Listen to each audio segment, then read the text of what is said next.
Okay, so pagpapatuloy natin itong ating tinitingnan na mga katotohanan to captivate our thoughts for the pursuit of holiness. But just a way of introduction, so merong popular na idiom na alam ng marami sa atin, cart before the horse.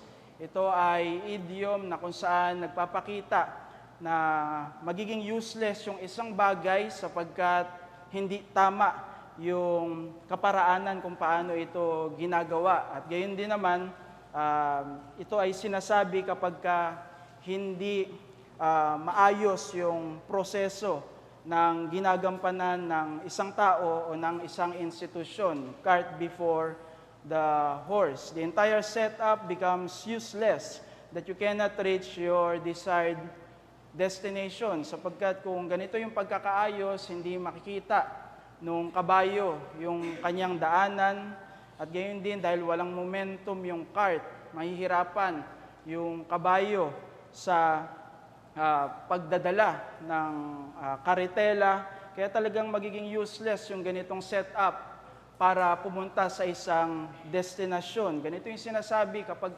useless yung prinsipyo o yung ginagawa para sa isang layunin. Kaya sa mas higit na kagustuhan natin para sa kabanalan, dapat maging matatag tayo pangunahin sa biyaya ng Diyos para hindi natin akalain na yung gawain ng kabanalan ay kaparaanan para sa kaligtasan, at gayon din naman, hindi natin akalain na dahil sa ating mga ginagawa ay mas higit yung pabor sa atin ng Diyos, sapagkat biyaya ng Diyos ang lahat ng pabor niya sa atin, at we are blessed because of the Lord Jesus Christ, not because of our labors. Yung ganitong misconception pagdating sa buhay kabanalan, hindi lamang ineffective, kundi magiging daming. Kaya't mahalaga maging established tayo sa grace as we desire to pursue progress in holiness. Just a way of review, dahil matagal yung pagbabakante natin dito sa topic na ating tinitingnan, bakit captivating our thoughts for holiness? Because believers through obedience involves setting one's mind on God's truth. If we want to really live in holiness at magkaroon ng progreso yung ating mga buhay sa kabanalan, dapat sentro sa atin ang salita ng Diyos. Nauunawaan natin yung salita ng Diyos. Consistent ito sa means of grace, sapagkat ayon sa Biblia, mahalaga yung salita ng Diyos na dapat nating malaman, dapat talaga nating matutunan at isabuhay, sapagkat may mga kaparaanan ng biyaya para umunlad sa pananampalataya. Consistent dito yung ating tinitingnan na setting one's mind on God's truths to grow in holiness. And consistent ito sa emphasis ng Reformed theology. In contrast sa practice ng Roman Catholicism na kahit hindi mo maintindihan yung kanilang mga ritual at seremonyal, basta makisama ka lamang sa kanila, yung iglesia na, yung bahala sa iyong pananampalataya. So yan ay mahigpit na nilabanan ng reformasyon since 16th century, sapagkat sentro ang salita ng Diyos sa pananampalataya, kaya dapat gawing sentro ang salita ng Diyos in our desire for Christian holiness. Sinabi ni John Owen sa isa sa kanyang mga volumes dito sa A Discourse Concerning Holy Spirit, outward actions and duties, private and public, of piety, of righteousness toward ourselves or others, God's Word is the rule of our holiness. So, consistent sa mga ito, yung ating tinitingnan na katotohanan. Because the desire of a regenerate person are primarily awakened through reflecting on God's truth revealed in His Word. So, may ganung dynamic sa ating pananampalataya, kaya mahalaga yung salita ng Diyos. At mahalagang matutunan natin ito even sa aspect ng Christian holiness. Kaya beware of influences that bypass the rational faculties At ito ay nangyayari maging sa kasalukuyan. Familiar tayo sa practice ng decisionism. As those groups present the gospel, they just immediately appeal to the will. So they bypass the rational faculties. And in many messages, sa mga nagsasabing sila ay evangelicals and their worship services, they bypass the rational faculties by immediately appealing to emotions ng kongregasyon. Kaya nilang patawanin yung mga tao sa kanilang pagtitipon. Kaya nilang paiyakin yung mga mananamba sa kanilang kongregasyon. Kahit hindi ginagamit yung salita ng Diyos. Kahit hindi nauunawaan yung salita ng Diyos. That's why beware sa mga influences that bypass the rational faculties. And also, beware of legalism. Practices that are not rooted in the Scripture. There are many deceptions. Kahit sa ating generation na nahuhulog sa ganitong patibong. Because for them, ang mahalaga kung ano yung nararamdaman ng tao. For them, yung mahalaga kung ano yung uso sa ating henerasyon. Bilang mga heirs ng Reformation in our generation, makita natin yung rich heritage natin ng mga doktrina at katotohanan na nakasentro sa salita ng Diyos para gabayan tayo sa ating buhay pananampalataya. And let me just awaken our focus sa Reformed theology. If Reformers na kuha nila yung katotohanan na sentro sa biyaya ng Diyos pagdating sa Ebanghelyo sa kanilang henerasyon, they were right pagdating sa doctrine ng gospel. Huwag nating kaligtaan yung katotohanan. Tama din sila sa mga doktrina at pagtuturo nila pagdating sa kabanalan. That's why in our desire to apply holiness through what we understand from the Scripture, we must know the grace of God. We must primarily establish a divine work before we apply ourselves sa duty ng holiness. So nakita natin last time, many weeks ago, yung ating tiningnan na attribute ng Diyos na sentro sa Kanya, God is holy. Kaya yung mga anak ng Diyos ay dapat magpakabanal. Standard natin yung Diyos. Sa kabanalan, we have this duty, but it is very important for us to also be established sa biyaya ng Diyos as we desire faithfulness sa Christian holiness. At isa sa mga doktrina na gagabay sa atin na gawing sentro yung biyaya ng Diyos kahit sa issue ng kabanalan ay yung doktrina na ito, union with Christ. There are many doctrines sa salita ng Diyos, pero isa ito upang talagang i-encourage tayo bilang mga mananampalataya sa kabanalan at tayo'y palakasin sa pakikibaka laban sa mga kasalanan at patuloy na maging matapat tayo sa duty na ito. A union with Christ is a truth that we can clearly view sanctification through the lens of salvation by grace. Biyaya yung kaligtasan mula sa simula hanggang sa wakas. At malinaw nating nakikita yan from this lens, from this truth ng union with Christ. So this will clearly correct yung salvation by works. Yung inaakala ng marami na yung kanilang mabubuting gawa ay kanilang mga hagdan patungo sa langit, ipinapakita sa atin yung biyaya ng Diyos na siyang nagbigay sagot sa ating pangailangan ng kaligtasan. And even this wrong teaching ng Arminian theology na conditional preservation. Kung hindi tayo nakasalig sa biyaya lamang ng Diyos, walang mananatili hanggang wakas. That's why we must understand the grace of God from first to last. Pagdating sa salvation, at naunawaan natin yun from this doctrine na minana natin sa mga reformers, especially kay John Calvin. So, union with Christ, ito yung concept niya. May kaisahan yung mga mananampalataya sa Panginoong Hesukristo. Pinagkaisa yung mga tunay na Kristiyano kay Hesus Kristo dahil sa biyaya ng Diyos. Kaya God's dealing with His people is on account of being joined with Christ. So yun yung design ng Diyos sa ating kalagayan na tayo ay nasa kaligtasan dahil may kaisahan tayo sa Panginoong Hesus Kristo. Pinakikitunguhan tayo ng Diyos.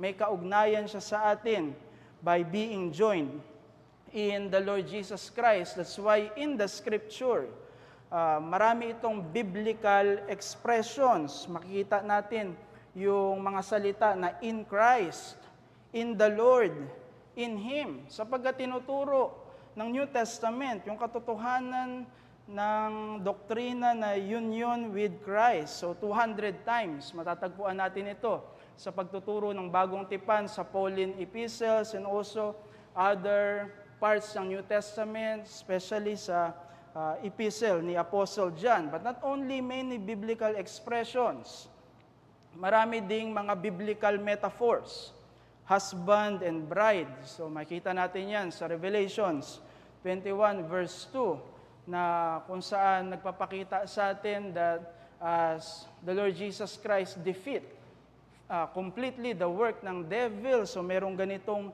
pangyayari sa kanyang ikalawang pagbabalik to usher the new creation. So may ganyang metaphor. And also head and body, nagpapakita ng otoridad ng Panginoong Jesucristo sa kanyang iglesia, vine and branches. So the Scripture uses a variety of metaphors to capture the depth of our union with the Lord Jesus Christ. This is a rich reality. That's why there are many biblical expressions and biblical metaphors for this doctrine. The objective accomplishment and every blessing in the order of salvation flows from the reality of believers' union with Christ. Yun yung pinapakita ng katotohanan na ito, yung truth ng ating kaligtasan. And all the blessings of salvation ay ating naranasan because of our union with the Lord Jesus Christ. There is a union in eternity na si Jesucristo yung ating federal head at meron siyang pagpili sa kanyang mga kinatawan. Kaya may mga talata katulad ng Ephesians 1 verse 4, merong union in eternity na tinatawag ng mga Puritans na immanent union. And also, merong union in past history na yung redemption na ginawa ni Jesucristo ay para sa kanyang mga kinatawan. Kaya sinabi ng 2 Corinthians chapter 5 verse 12, yung parusa ng ating kasalanan pinataw sa Kanya. Samantala, yung Kanyang perpektong katwiran ipinalit sa mga tunay na kabilang sa Kanyang bayan. At marami pang mga talata, ito yung tinatawag ng mga Puritans na transcend union. But another union na mahalaga din nating maunawaan to apply the blessings of salvation in our experience is union in the present. So mayroong biyaya ng effectual calling, justification, mayroong biyaya ng sanctification because there is applicatory union through the work of the Holy Spirit sa ating experience upang maranasan natin yung kaisahan na ito sa Panginoong Jesucristo. That's why union with Christ is not about a single specific blessing, kundi it describes the work of Christ sa salvation and all its blessings. So yun yung union with Christ. Ito yung sinabi ng theologian na si John Murray sa kanyang aklat na Redemption, Accomplished and Applied. The union with Christ is really the central truth of the whole doctrine of salvation, not only in its application, but also in its once-for-all accomplishment in the finished work of Christ. That's why it is not a single specific blessing, but describes the work of salvation ng Panginoong Jesucristo and also all its blessing. Kaya in our subject na tinitingnan natin sa holiness, focusing on our holiness, the believer can now make progress because of their union with Christ. Bahagi ng biyaya ng kaligtasan sa mga pinagkaisa kay Kristo ang kabanalan. Kaya we can progress in our holiness. That's why we must understand that holiness must be driven by grace. So yun yung dapat nating makita habang tinitingnan natin yung sanctification in this doctrine ng union with Christ. So our holiness is driven by God's grace. Let me answer this criticism from some who reject the grace of God for salvation or the totality of God's grace for salvation. Kanilang sinasabi, if salvation is all by grace, it will dampen the zeal for godliness that ought to define the life of believers. Mapakinggan natin yung ganitong criticism sa mga Roman Catholics, sa kanilang mga theologian. But let me offer this answer. There is no real assurance apart from biblical grace for the believer whose daily efforts remain imperfect in the Christian life.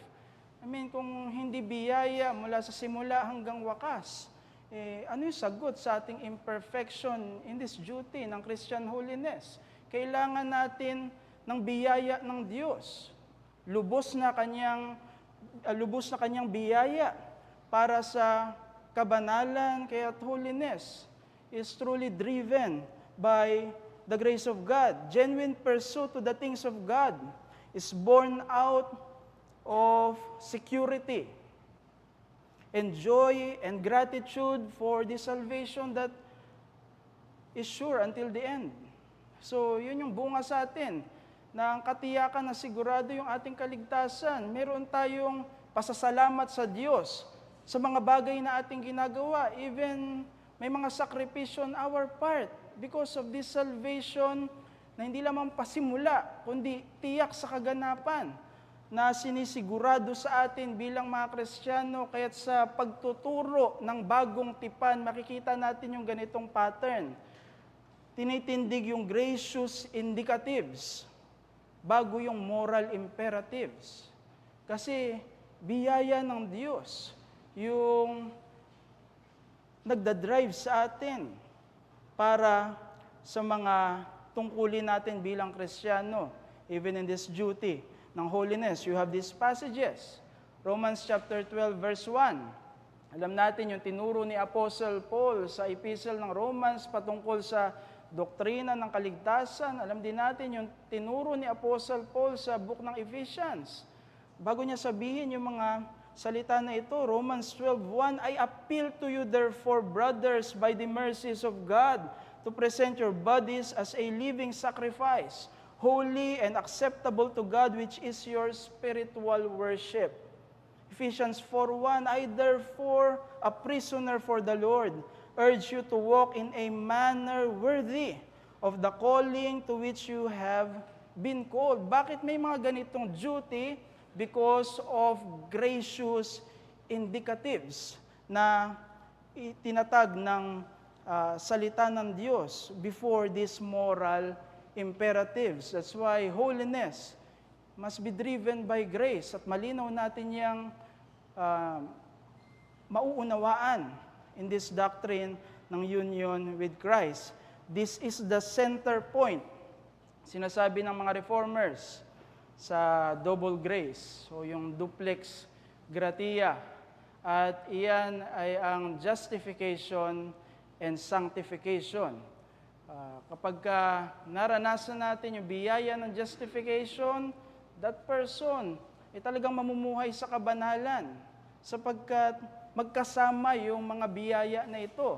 At para talaga magsimula sa buhay ng kabanalan, talagang nakatindig iyan sa biyaya ng justification. Walang tunay na kabanalan if that person is not justified.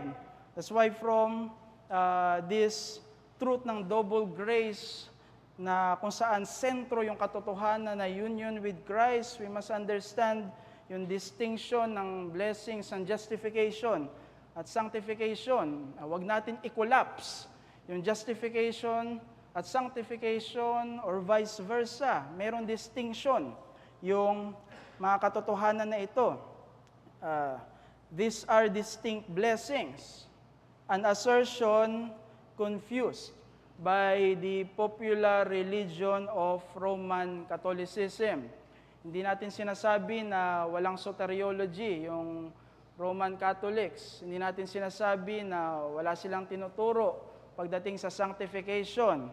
But pagdating sa pagtuturo nila sa justification, para sa kanila ito ay pagbabago mismo sa makasalanan, infused righteousness, yung kanilang tinuturo pagdating sa justification. Kaya kinu-confuse nila yung distinction between justification and sanctification. Tingnan natin yung biyaya ng kaligtasan. Ito ay inaccomplish ng Panginoong Hesukristo at mayroong ginawa ang Diyos sa atin. Ginawa ang Diyos para sa atin, tulad ng justification.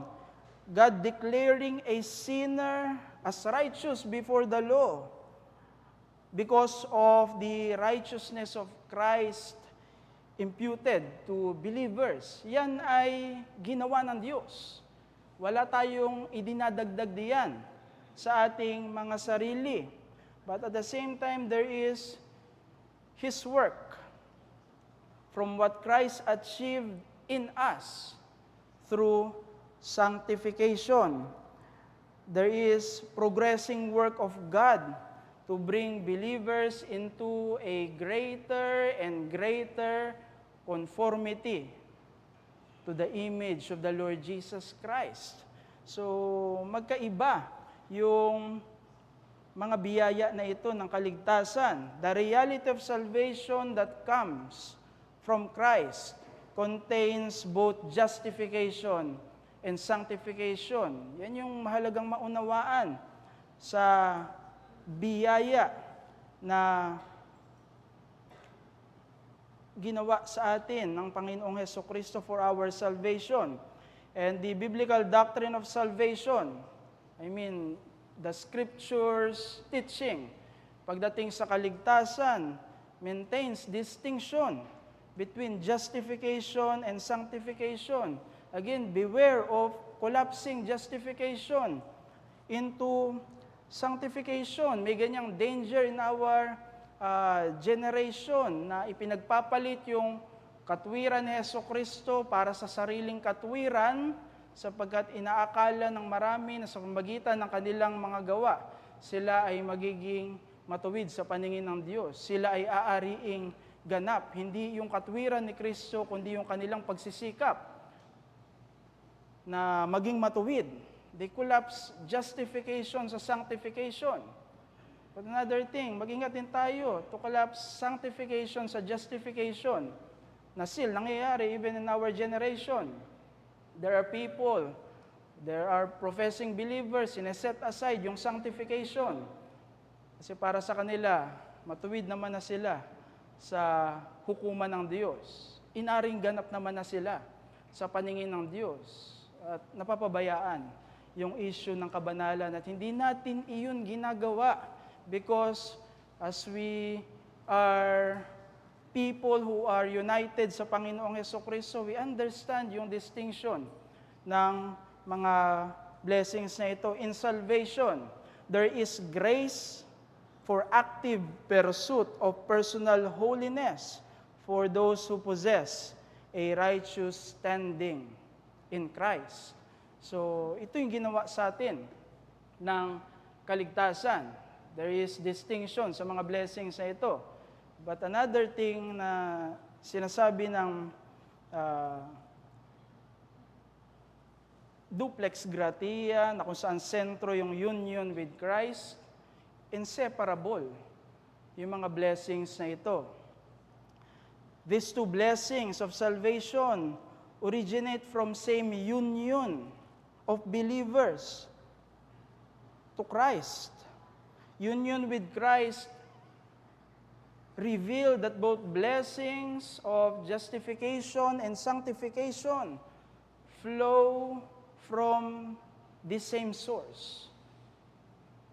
We are united sa Panginoong Hesukristo. That's why we have these blessings. That's why a justified believer cannot set aside a life that is growing in personal holiness. And there is no genuine progress in sanctification without being justified before God. Because itong dalawang blessings na ito, inseparable in the Christian life. At sinagot nito yung ating problema ng guilt before God at yung ating corruption. Kaya mahalagang tingnan at maunawaan na inseparable yung dalawang biyaya na ito sa ating buhay. Sanctification stands upon justification. Romans 3 verse 28, hindi natin po pwedeng i-reverse yung order or else we will be against the gospel of the Lord Jesus Christ, and your salvation is by grace. But also sanctification necessary follow from justification, hindi optional yung sanctification para sa mga believers who were justified because of the Lord Jesus Christ. Kaya sa mga pagtuturo ng salita ng Diyos, katulad ng James chapter 2, verse 14, merong katunayan yung ating pananampalataya. Yung buhay na pananampalataya, nasasaksihan at may manifestation sa progress in sanctification. Justification and sanctification stick together, for they are found in one Savior. So hindi lamang yung kaligtasan, yung ating titingnan para makita yung justification and sanctification, even by looking sa ating Savior, na nagkakaloob ng justification at sanctification, makita talaga na inseparable yung mga biyaya na ito. Justification cannot be without sanctification, and vice versa, because to be in Christ is to have both. Ito yung mga tunay na pinagkaisa sa Panginoong Hesukristo. As Christ cannot be torn into parts, we cannot have a justified person separated from being sanctified in one's life. Huwag nating akalain na si Kristo ay taga-justify lamang natin, nagbibigay ng biyaya ng justification. At hiwalay yung biyaya ng pagpapabanal niya, separate sa ating justification. We cannot choose Christ in His blessing to justify without desiring that He will also change our lives. Kaya mahalagang maunawaan, hindi lamang yung distinction ng double grace na ito. Mahalagang maunawaan, inseparable ang mga biyaya na ito in the experience of believers. The Savior gives both blessings of justification and sanctification to those who are united to Him. Let me give you this analogy ng apoy. Yung apoy, meron siyang dalawang mahalagang katangian. Liwanag. At gayon din, init. Maaari mong i-describe yung apoy sa pamagitan ng kanyang liwanag. Maaari mong i-describe yung apoy sa pamagitan ng kanyang init. Pero hindi mo maaaring kunin lamang yung liwanag at iwan mo yung init. At gawin ito vice versa sa heat para sa light. Kapag ka meron kang apoy, pareho mong taglay yung liwanag at init. Kung tayo ay na kay Kristo, taglay natin yung justification. At hindi mahihiwalay diyan, bagamat distinct, we must understand inseparable yung kabanalan because we are in the Lord Jesus Christ. Ang reformer na si John Calvin that clearly formulated this doctrine during his time. Isa sa mga mahalaga niyang sinabi for this doctrine, yung kanyang comment sa passage ng 1 Corinthians chapter 1 verse 30. Ito yung kanyang talata na ginagamit sa pagtuturo ng union with Christ. Let me read. Yung kanyang isinulat, we infer that we cannot be justified freely through faith alone without at the same time living holy. For these fruits of grace are connected together as it were by an indissoluble tie, so that he who attempts to sever them does in a manner tear Christ in pieces. We cannot tear Christ into pieces because the Christ that justifies is the same Christ that sanctifies. That's why may double grace sa experience ng believer. At meron itong epekto sa ating pamumuhay kabanalan at ito yung ating tinututukan dito sa ating tinitingnan na captivating our thoughts for holiness. Hindi lamang yung attribute ng Diyos na siya ay holy. Tingnan din natin yung kabanalan in this lens ng union with Christ para talagang maging matibay tayo sa biyaya ng Diyos. And I hope nakita natin yun sa mga tiningnan nating katotohanan. Sapagkat if we truly understand union with Christ, meron tayong gratitude sa ating Savior for His and also sa Kanyang redemptive work. At i-manifest natin yung gratitude sa Kanya and sa salvation na so great sa magitan ng buhay na nagsisikap sa kabanalan. Our judicial forgiveness is already settled. That our present limitations and present weaknesses does not remove us from our justification. Settled yun. Meron tayong kaugnayan sa Diyos at tinuturing tayo na inaring ganap. Hindi yan nagbabago. And from that very comfort from justification, may we joyfully give ourselves to the work of progressing in Christian holiness. I mean, nakakalungkot at nakakatakot yung kalagayan ng mga makasalanan na hiwalay sa Panginoong Hesukristo. Pwede tayong kabilang sa kanila dahil tayo ay mga makasalanan. Pero sa Kanyang pagiging soberano, may biyaya sa atin ng Diyos. At pinagkaisa tayo sa Panginoong Hesukristo upang magpasalamat tayo sa ating tagapagligtas at maging mapagpasalamat in this blessed salvation that we have in Him. At ipakita natin yan sa ating pamumuhay sa kabanalan. And another thing, do not forget that our labor in sanctification is a fruit of our union with Christ. Maganda yung sinabi ni Apostle Paul. So Romans chapter 6, verse 6, no longer enslaved to sin. We strive to be holy from the reality of God's grace. Holiness now is possible sa atin.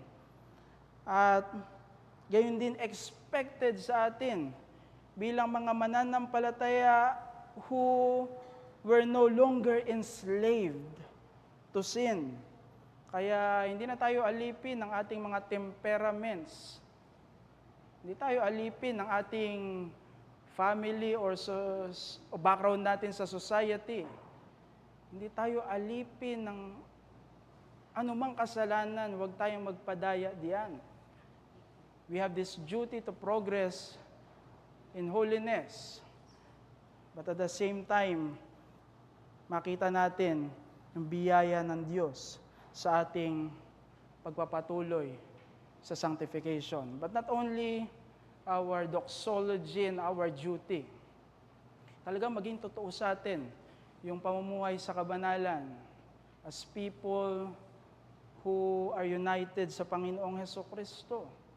Even the core of our being, our emotions, our will, delighting in the things that Christ loves and hating the things that He hates, is possible for those who truly united in Him.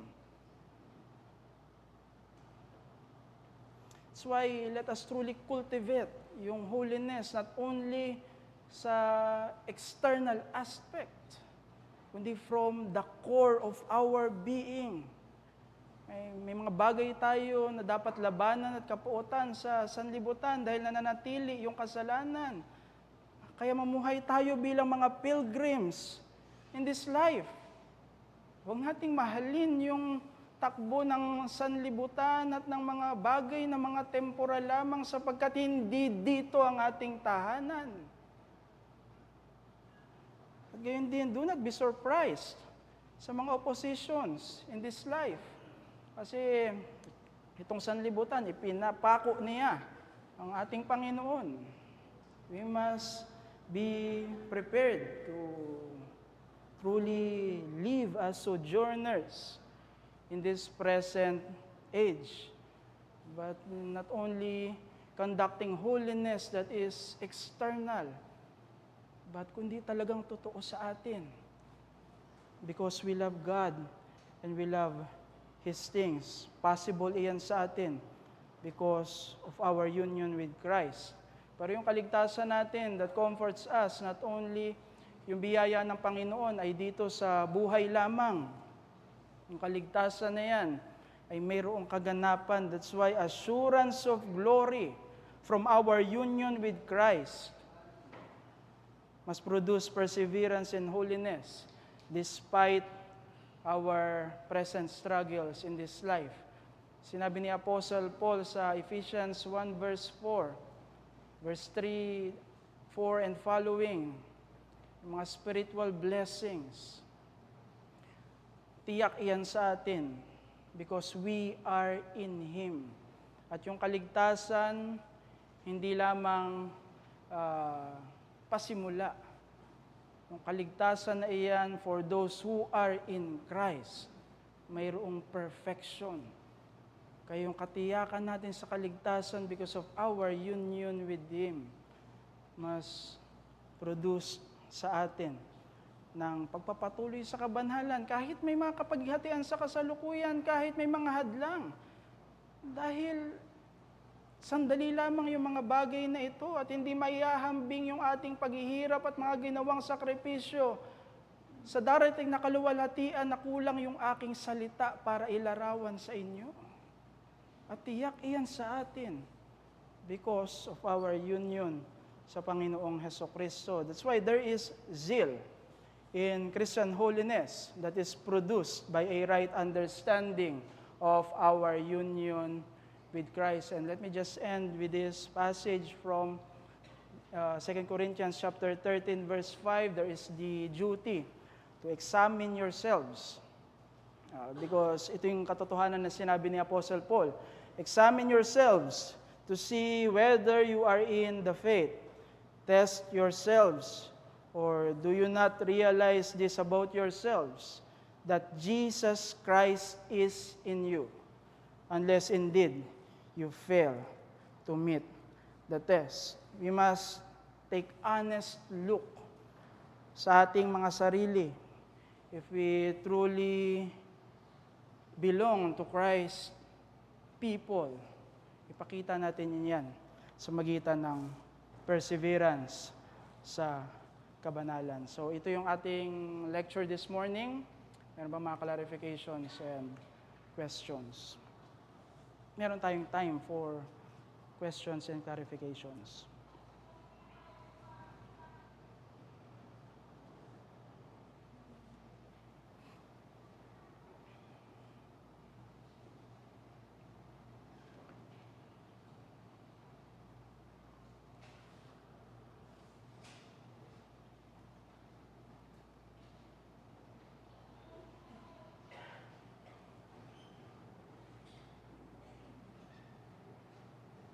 So, Questions po and clarifications? Sige po, Kuya Wancho. Summarize po yung question, Kuya Wancho. Very, very short lang. Good morning, Pastor Jairi. Ang ano lang, napansin ko doon sa justification saka doon sa sanctification. So, parang sa akin kasi, sanctification, process of being, to become holy, parang ganun yung sanctification.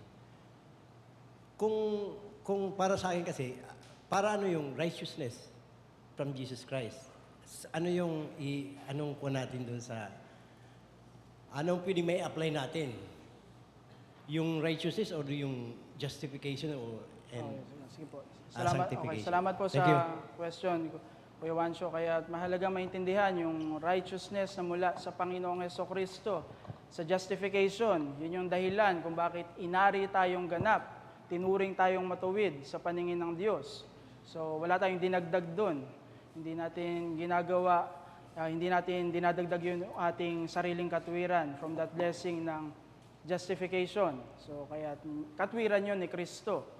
At yung ating pagsisikap na maging matuwid ay dahil sa biyaya ng Diyos sa atin na God enables us for sanctification.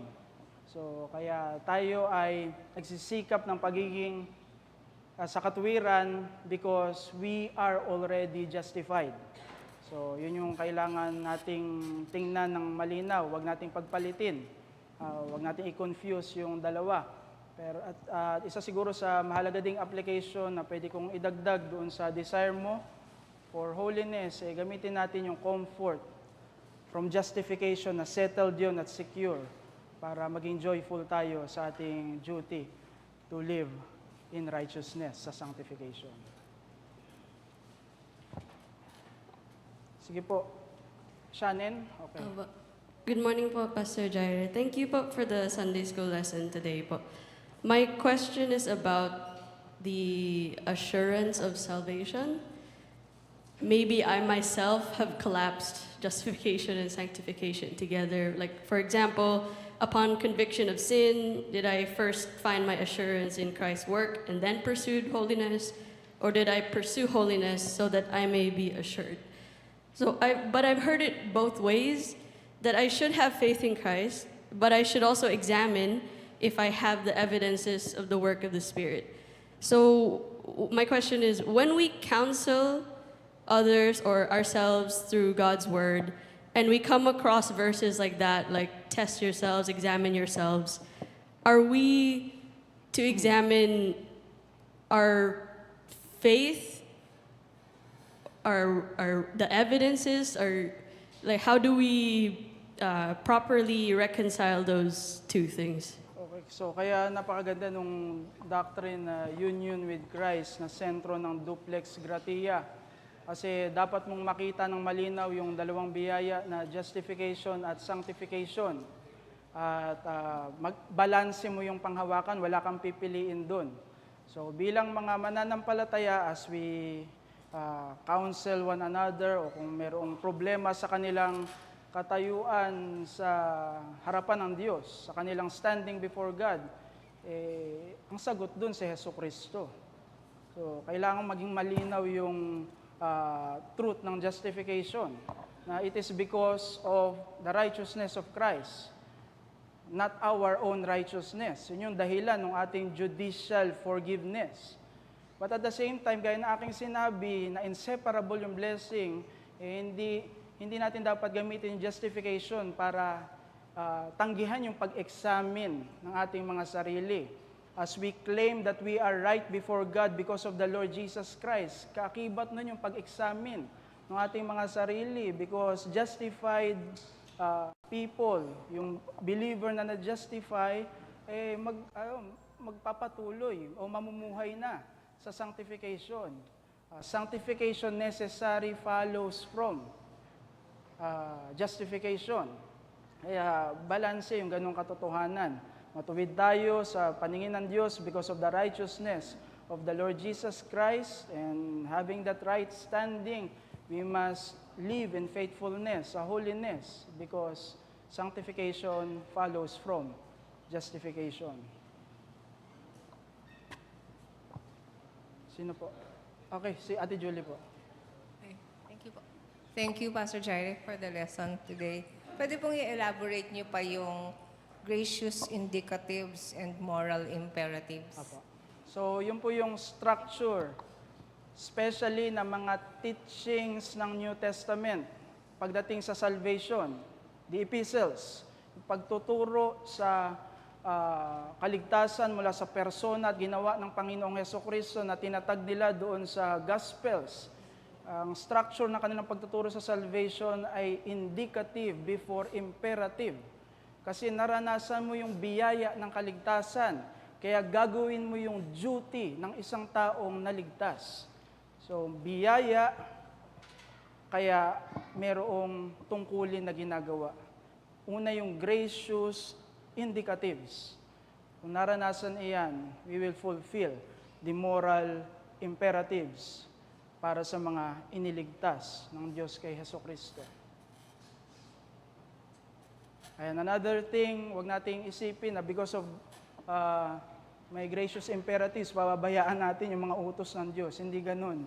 Diba? Naranasan natin yung biyaya para maging matapat tayo sa kalooban ng Diyos. I mean, ginamit ko yung mga talata na Romans chapter 12 verse 1. Naroon yung mahigpit na paalala ni Apostle Paul because of the blessings ng salvation, and even yung epistle niya sa Ephesians, consistent yung ganong pattern. Biyaya, kaya may mga duty tayo mula sa salita ng Diyos. Huwag nating pabayaan yung duty dahil sa biyaya. Gracious indicatives leads to pag-fulfill ng moral imperatives. Gino. Yan. Hi, Pastor Jaire. Praise God po and thank you po dito sa lesson na ito. Na it's really a good reminder na yung sanctification and yung justification is distinct pero together sila and separable sila, especially when we talk about the union with Christ. So yung question ko po actually, parang related din siya sa question ni Mama na about sa gracious indicatives and moral imperatives. So, na-mention niya rin po ulit yung James 2:14. And yung basically sinasabi dun sa James 2:14 is yung so also faith by itself, if it does not have works, is dead. So parang ang minsan yung naging take ko dito, kung i-isolate mo yung verse na yun, parang walang saysay yung gracious indicative kung walang moral imperative na evidence sa life ng Christian. Parang minsan gano'n yung pwede maging interpretation doon. So parang, doon po sa sinasabi ni James, ano ba yung pinanggagalingan niya? And paano natin mas makaklarify yung gracious indicative and yung moral imperative doon sa verse na yun? Yeah, siguro mas gamitin ko yung salita na hindi totoong naranasan yung gracious indicatives. Kaya sasabihin ko na walang saysay yung gracious indicatives. If a person ay failure pagdating sa pagsunod sa Diyos, hindi walang saysay yung gracious indicatives, kundi hindi niya yun naranasan. Yun yung possibility dun sa person na yan. Kasi kung titingnan natin yung biyaya ng pananampalataya dun sa James chapter 2, verse 14, yung tunay na pananampalataya not only has a right subject, walang iba kundi ang Panginoong Hesukristo, kundi living faith iyan, na kung saan may epekto sa kabuuan ng isang tao. Kaya kung tunay tayong sumampalataya, tunay natin yung naranasan yung biyaya ng Diyos to respond ng pananampalataya, makikita yan sa ating buhay. So, mayroong Reformation doctrine na yung faith na para sa ating justification is faith na hindi alone. Kasi may evidence yung saving faith. may pagsunod, may buhay na magpapatotoo kung talagang tunay ang pananampalataya. At yun yung maunawaan natin at may apply natin sa James chapter 2, verse 14 and following. Sige po, meron pa po. Okay, so sa likod, Brother Kosan. Thank you po, Pastor Jairi. Pasensya na po. Excited po ako. Dalawa po yung questions ko, Pastor. Yung una muna. Yung una, theological. Yung pangalawa, practical. Regarding po ito sa 1689 federalism. Kasi po, marami ang nag-aakala na yung sinasabi nila ng view na to na yung Covenant of Works sa Old Covenant ay para daw siyang works.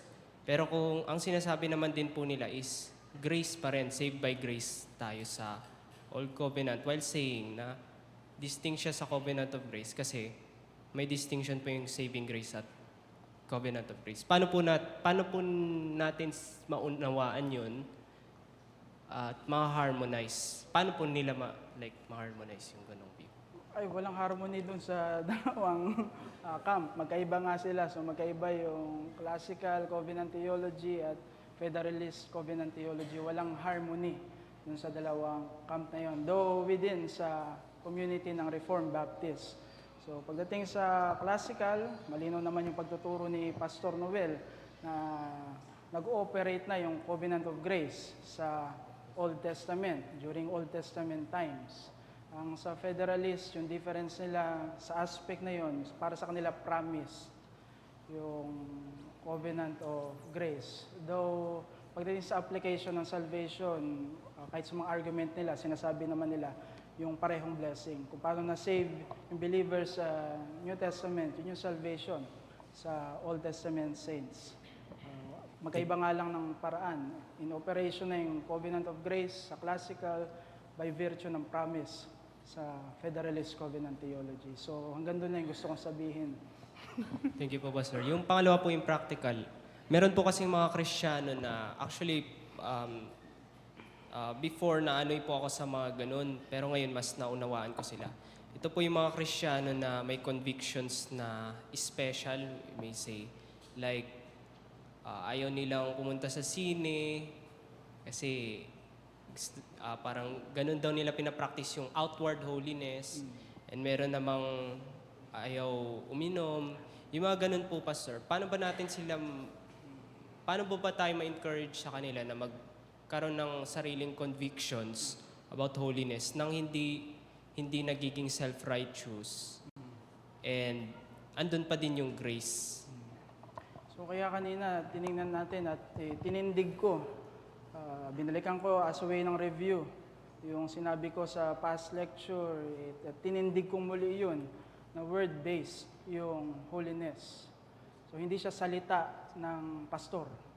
Hindi siya salita ng sino man na maimpluwensyang tao sa lokal na iglesia.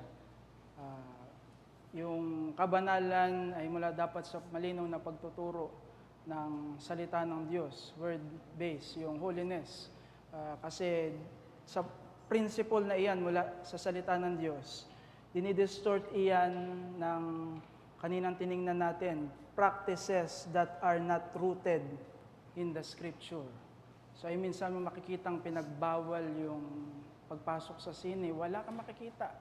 At distortion iyan ng malinaw na principle ng Biblia na sola scriptura sa sanctification. Sapat yung pagtuturo ng Biblia para gabayan tayo at tulungan tayo sa aplikasyon ng kabanalan. Hindi dapat salita ng tao yung ating sinusunod para sa mga duty natin like holiness kasi it falls under the problem of legalism. Check. Clarification lang po. Hindi naman po sa tinitignan nila as a means of justification or sin yung ganong convictions. It's just that yun yung personal nilang paniniwala. Pero hindi naman nila ini-impose sa iba. Kasi para sa kanila, yun yung conviction nila. Kasi di ba po sabi sa Biblia, kung ano yung bumabagabag sa conscience mo, wag mo yun gawin kasi sin siya. Which is yun naman po ginagawa nila. Like, my question is, paano natin sila maunawaan Kasi may times na nakaka-annoy din kasi tayo, Okay. sa atin, okay lang pumasok sa sine, ganun. Pero sa kanila, it's different. Okay, so I think sa issue siya ng liberty of conscience. So merong talagang consideration sa weaker brethren. So under the practice ng liberty ng conscience, na si Christ dapat yung Lord ng conscience through His Word, ang principle sa atin, greater good, na isaalang-alang natin yung weaker conscience. So isaalang-alang natin sila sa mga bagay na hindi nila kayang sundin sa kasalukuyan nilang kalagayan habang tinuturo sa kanila yung sinasabi ng salita ng Diyos sa particular na issue at sa kanilang sariling conviction, humantong sila na sundin nila yung salita ng Diyos at hindi yung idinidikta lamang ng kanilang konsensya apart from God's Word. So, intindihin natin yung may mga weaker conscience. So, yun yung isa sa gusto kong maging paalala sa issue na yan. Okay, so yeah. Okay, so I think we have no time, but meron pa naman tayong pag-aaral next week para sa topic na ito. So let us just close in prayer. Let's pray. Aming dakila at banal na Diyos, Panginoon, nagpapasalamat po kami sa paalala ng iyong salita na ng mapalad naming kalagayan dahil pinagkaisa mo kami sa Panginoong Hesukristo at mula sa mayamang katotohanan na ito ng aming kaligtasan, tinitingnan po namin, Panginoon, ang issue at gayon din yung duty ng kabanalan na tunay nga na bahagi ng biyaya ng kaligtasan, ng pagpapabanal mo sa amin.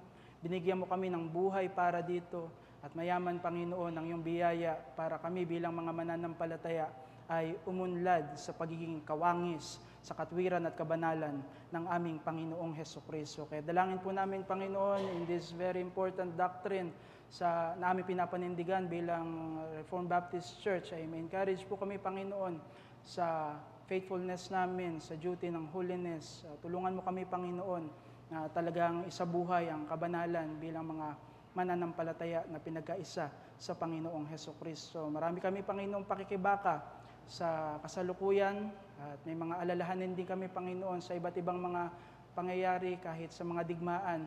Pero tulungan mo kami, Panginoon, na maging faithful in this calling bilang individual believer at bilang iyong iglesia na kami ay magpakabanal. That's why may your grace be upon us for the application of this thing at dalangin po namin, Panginoon, na mga kaligtasan ng mga hiwalay pa sa Panginoong Hesukristo. Sila din ay dalhin mo sa kanilang karanasan sa union with the Lord Jesus Christ sa magitan ng work of the Holy Spirit through the message of the gospel. Ihanda mo, Panginoon, ang aming mga sarili. Tulungan mo kaming sambahin ka sa Espiritu at sa katotohanan sa umagang ito sapagkat kami dumadalangin sa pangalan ng Panginoong Hesukristo. Amen.